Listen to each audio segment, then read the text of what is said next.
दोस्तों, एक बार फिर से स्वागत है आप सभी का आपके अपने favourite English learning channel scholar English पर। मेरा नाम है दीपिका कुमावत और मैं इस चैनल पर वेरियस कॉम्पिटिटिव एग्जाम्स के लिए इंग्लिश सब्जेक्ट टीच करती हूँ। तो बेसिकली आज के इस वीडियो में हम एक बहुत ही शानदार एंड इंटरेस्टिंग पोएम डिस्कस करने वाले हैं, जिसका नाम है space time continuum by VK. Gokak. तो चलिए, पोएम में आगे बढ़ने से पहले सबसे पहले हम हमारे पोएट के बारे में थोड़ी बहुत इन्फॉर्मेशन देख लेते हैं। तो दोस्तों, वी.के. गोकक, इनका पूरा नाम जो है वो विनायक कृष्ण गोकक था और इनका जन्म जो है वो 9 अगस्त 1909 सावनूर कर्नाटका में हुआ था। वी.के. गोकक एक इंडियन राइटर है जो कन्नड़ा लैंग्वेज में लिखने के लिए जाने जाते हैं और वो कन्नड़ा लिटरेचर के स्कॉलर रह चुके हैं। उन्हें 1990 में जननपीठ अवार्ड मिला था उनके भारत सिंधु रश्मि इस एपिक के लिए।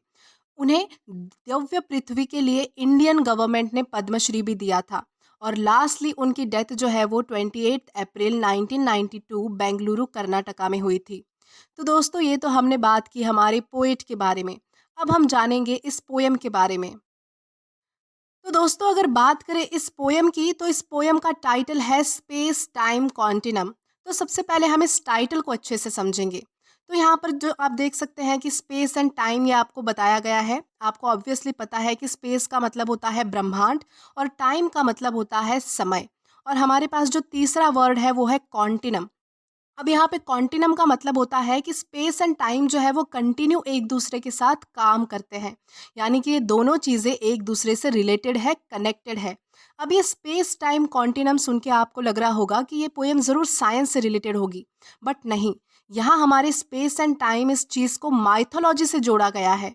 माइथोलॉजी के जरिए समझाया गया है कि कैसे स्पेस एंड टाइम कंटिन्यू एक दूसरे के साथ काम करते हैं, यानी कि space and time are related to each other. तो आइए समझते हैं कैसे।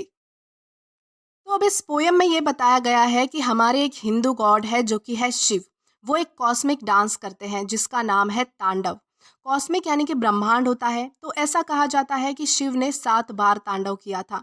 और ये जब तांडव होता था तब इस धरती पर क्रिएशन एंड डिस्ट्रक्शन बहुत ही जल्दी जल्दी होता था। यानी कि लोगों के लिए जो टाइम है वो कम होता जाता था। चीज़ें जन्म भी जल्दी लेती थी और ख़त्म भी जल्दी हो जाती थी। तो हमारी जो कॉस्मिक साइकिल है वो क्रिएशन, प्रिजर्वेशन एंड डिस्ट्रक्शन का प्रतीक है। लेकिन शिव के कॉस्मिक डांस से क्रिएशन एंड डिस्ट्रक्शन ही हो पाता था, प्रिजर्वेशन के लिए कोई जगह ही नहीं मिल पाती थी। यानी कि हर चीज़ें जो है वो जल्दी जल्दी होती थी, क्रिएशन भी जल्दी होता था, डिस्ट्रक्शन भी जल्दी होता था। तो यहाँ पर लाइफ एंड डेथ इस थीम को रिप्रेजेंट किया गया है। तो यहाँ ये बताया गया है कि जब शिव आखिरी बार तांडव कर रहे होते हैं तब पार्वती उन्हें देख रही होती है और उस समय वो शिव को भूल जाती है और उनके डांस में खो जाती है। हर चीज़ का क्रिएशन एंड डिस्ट्रक्शन जल्दी जल्दी हो रहा होता है। उसी के साथ पार्वती भी बूढ़ी होती जाती है, क्योंकि लाइफ साइकिल बहुत कम हो जाती है, टाइम बहुत कम हो जाता है, हर चीज़ फास्टली मूव कर रही है। तो ऑब्वियस सी बात है कि पार्वती भी जो है वो अपनी एज में बढ़ रही होती है। लेकिन जब शिव अपनी तीसरी आँख खोलते हैं तब पार्वती को वो देखते हैं और पार्वती जो है वो पूरी तरह से उनमें खो जाती है और उन दोनों को एक दूसरे के प्रति अपना प्यार याद आता है। तब शिव एंड पार्वती को मिलाकर एक नया गॉड फॉर्म होता है, एक नया भगवान जन्म लेता है जिसका नाम है अर्धनरीश्वर। तो अर्धनरीश्वर को यहाँ पर जो है वो एंड्रोगाइनिक गॉड कहा गया है। दोस्तों, एंड्रोगाइनिक का मतलब होता है जो फीमेल भी नहीं है, जो मेल भी नहीं है, दोनों को मिलाकर जो बना है उसे कहा जाएगा एंड्रोगाइनिक, जो कि है अर्धनारीश्वर। तो जब अर्धनारीश्वर का फॉर्मेशन हुआ तब शिव ने अपना कॉस्मिक डांस यानी कि तांडव जो है वो रोक दिया। उनके डांस का इतना ज़्यादा प्रभाव था कि इस यूनिवर्स में हर चीज़ बहुत फास्टली मूव हो रही थी। टाइम एंड स्पेस दोनों ही फास्टली काम कर रहे थे और चीज़ों का क्रिएशन एंड डिस्ट्रक्शन भी फास्ट मैनर में हो रहा था। तो चलिए, इसी के साथ हम इस पोएम का लाइन टू लाइन एक्सप्लेनेशन देखकर इस पोएम को समझने की कोशिश करते हैं। तो हमारी सबसे पहली लाइन है, when Shiva dance his sun moon dance. यानी यहाँ पर ये बताया गया है कि जब भगवान शिव डांस कर रहे थे तब सूर्य चंद्र हर कोई डांस कर रहा था।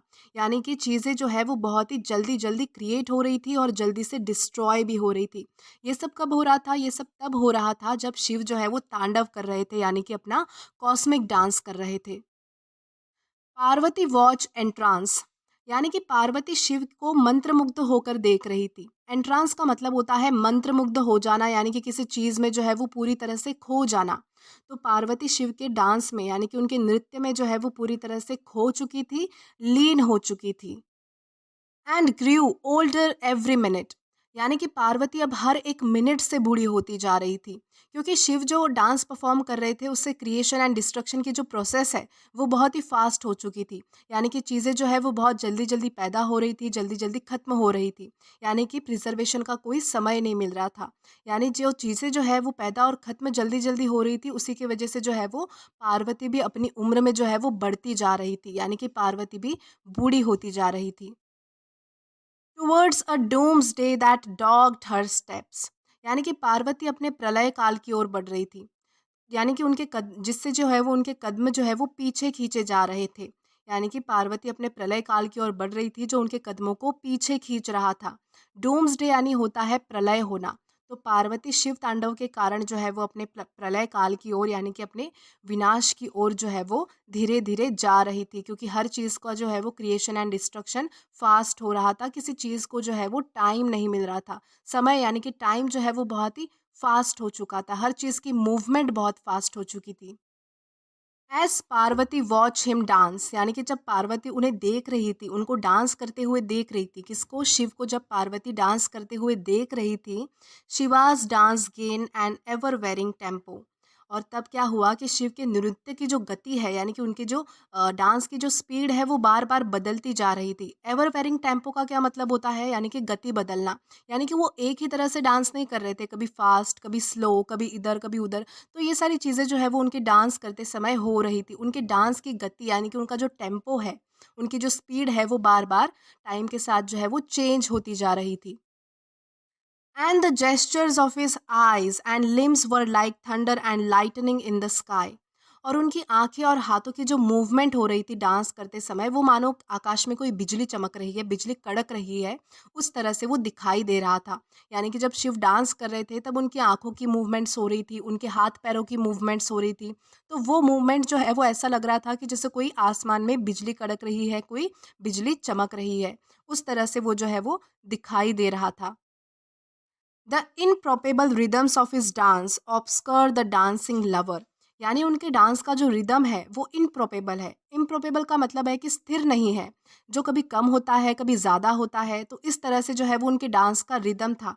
और ये जो अब डांस कर रहे थे वो कोई डांसिंग लवर नहीं थे, यानी कि कोई नृत्य प्रेमी नहीं थे, वो तो कहीं खो गए थे। बल्कि उस समय एज अ वो लवर डांस नहीं कर रहे थे, बल्कि उनके डांस की वजह से जो है वो क्रिएशन एंड डिस्ट्रक्शन की प्रोसेस फास्ट हो चुकी थी। यानी कि पृथ्वी पर जो भी कोई चीज़ जन्म लेती थी या फिर मृत्यु पाती थी, वो बहुत ही जल्दी-जल्दी हो रहा था। स्पेस एंड टाइम का जो एक टाइम गैप है, वो बहुत ही ज़्यादा फ़ास्ट हो चुका था। हर चीज़ें जो है वो फ़ास्ट मूव कर रही थी। सब कुछ जो है वो बहुत ही जल्दी-जल्दी हो रहा था।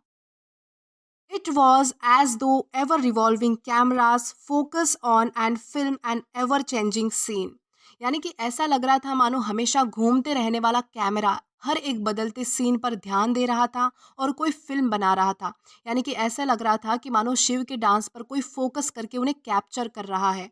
तो इस तरह से जो है वो पार्वती उन्हें देख रही थी, पार्वती उन्हें जो है वो निहार रही थी। It was as though creation, the myriad fragments of reality, were being fashioned and refashioned every successive second. यानी कि ऐसा लग रहा था जैसे कि ये रियलिटी यानी कि सच्चाई गुजरते हुए हर एक सेकंड के साथ टुकड़ों में यानी कि फ्रैगमेंट्स में फैशन एंड रिफैशन हो रही थी। अब फैशन एंड रिफैशन से क्या मतलब है? यानी कि बन रही थी और नष्ट हो रही थी। तो यहाँ पर यही बताया गया है कि जो चीज़ें जो है वो क्रिएट हो रही थी और डिस्ट्रॉय हो रही थी। यानी कि फैशन हो रही थी और रीफैशन हो रही थी। The illusion of stability that ever revolving earth creates was shattered and dissolved in an unending flux. यानी कि धरती की जो स्टेबिलिटी है, जो स्थिरता है, जो टाइम एंड स्पेस की स्थिरता है, वो पूरी तरह से बिखर कर टूट गई थी और गायब हो चुकी थी। दोस्तों, शैटर का मतलब होता है कोई चीज़ जो है वो बिखर कर पूरी तरह से टुकड़े-टुकड़े हो जाना, टूट जाना। और डिसॉल्व का मतलब है कोई चीज़ घुल जाना। तो यहाँ पर हम समझ सकते हैं कि कोई चीज़ गायब हो जाना।